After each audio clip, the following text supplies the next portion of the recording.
आज आदित्य और मीरा की बड़ी बहन की शादी का दिन था। मंडप पूरी तरह सज चुका था। मेहमान दुल्हन का इंतजार कर रहे थे। तभी मीरा अपनी दीदी को बुलाने कमरे में गई, लेकिन कमरे में कोई नहीं था। मीरा घबराकर बाहर आई और धीरे से बोली, माँ, पापा, दीदी कमरे में नहीं है। ये सुनते ही पूरे घर में घबराहट फैल गई। कुछ देर सोचने के बाद मीरा के पिता उसके पास आए और बोले, मीरा, अब हमारी इज्जत तुम्हारे हाथ में है। तुम्हारी दीदी ने जो करना था वो कर दिया, लेकिन अब हमें तुम्हारी मदद चाहिए। मीरा ये सुनकर हैरान रह गई, क्योंकि अब उसे अपने ही जीजू से शादी करनी थी। हालात ऐसे थे कि मीरा मना नहीं कर पाई। थोड़ी हिचकिचाहट के बाद मंडप में फेरे पूरे हुए और मीरा और आदित्य अब पति पत्नी बन गए। मीरा की आंखों में डर और झिझक थी। शादी के बाद मीरा अपने नए घर पहुंच गई और उसका वेलकम हुआ। मीरा काफी डरी हुई थी उस रात। आदित्य धीरे धीरे कमरे में आया। वो कुछ पल चुप रहा, फिर धीरे से बोला, मीरा, मैं जानता हूँ ये सब अचानक हुआ है, लेकिन मैं तुम्हें मजबूर नहीं करूंगा।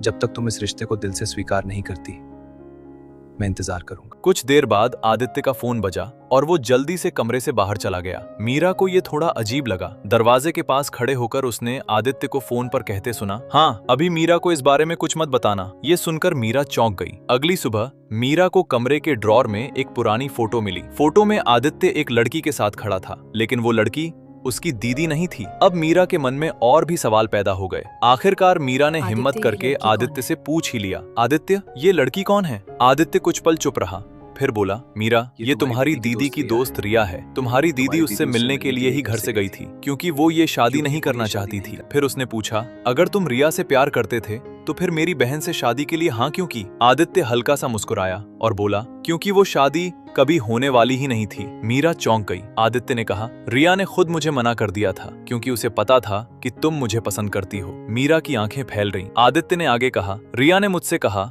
अगर मैं सच में अच्छा इंसान हूं तो उस लड़की की जिंदगी मत तोड़ना जो चुपचाप मुझे पसंद करती है। मीरा की आंखों में आंसू आ गए। तो क्या ये शादी सिर्फ समझौता है? आदित्य ने उसका हाथ पकड़ा और कहा, नहीं मीरा, शायद ये प्यार की शुरुआत है। उस दिन दो अजनबी धीरे धीरे एक दूसरे के अपने बन गए। मीरा को उसकी मोहब्बत मिल गई।